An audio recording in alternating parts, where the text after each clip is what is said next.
À la chute de l'URSS, la Corée du Nord entre dans une crise sans précédent. L'économie chute, la famine s'installe. Aujourd'hui, on estime le nombre de morts à près de 1/7 de la population nord-coréenne. Pour éviter la chute du régime, Kim Jong-il, le père de Kim Jong-un, se rapproche de la Chine.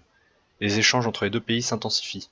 La Corée du Nord perçoit alors des apports en nourriture, en argent, en pétrole et autres biens, dont la quantité varie au bon vouloir de Pékin. On constate alors que le régime nord-coréen ne tient qu'à un fil. Cependant, aujourd'hui on constate un renforcement du régime. En 2017, l'augmentation de la capacité de projection de la Corée du Nord, dont les essais balistiques vont de plus en plus loin, ont fait peur, avec le risque de hausse des tensions entre les États-Unis et la Corée du Nord. Dans un article de l'IRIS, paru le 30 octobre 2018, il existerait 4 avenirs probables pour la Corée du Nord.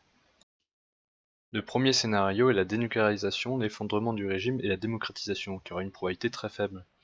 Les rébellions éclateraient dans le pays et finiraient par renverser les régimes à travers des émeutes et des grosses manifestations qui pourraient être plus ou moins armées.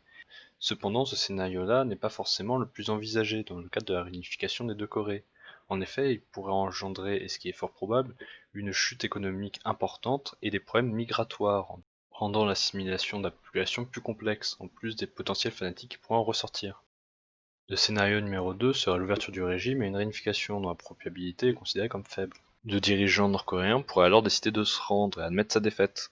On pourrait alors imaginer une réunification comme celle du Vietnam, en 1975, mais celle-ci semble très peu probable, du fait que la place de la classe dirigeante nord-coréenne serait alors remise en cause et perdrait tous leurs privilèges, quelque chose d'inimaginable pour une caste présente depuis près de 70 ans. Le scénario numéro 3 serait alors un dialogue renforcé et une pacification durable de la péninsule dont la probabilité estimée est moyenne. Elle s'expliquerait par une augmentation des dialogues comme vu entre Kim Jong-un et Donald Trump en 2017, ou encore avec la politique de Sunshine de la Corée du Sud pour rapprocher les deux Corées. Mais en vue des tirs nord-coréens en mer du Japon, celle-ci ne semble pas tout à fait probable dans un avenir proche.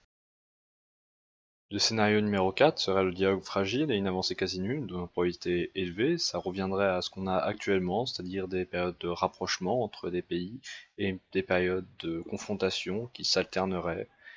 Néanmoins, un avenir n'est pas énoncé par cet article publié par l'IRIS. Ça serait une tentative désespérée de la part de la Corée du Nord d'envahir la Corée du Sud, qui mènerait à une guerre potentiellement nucléaire, très meurtrière et qui serait déterminante pour l'avenir de la Corée du Nord.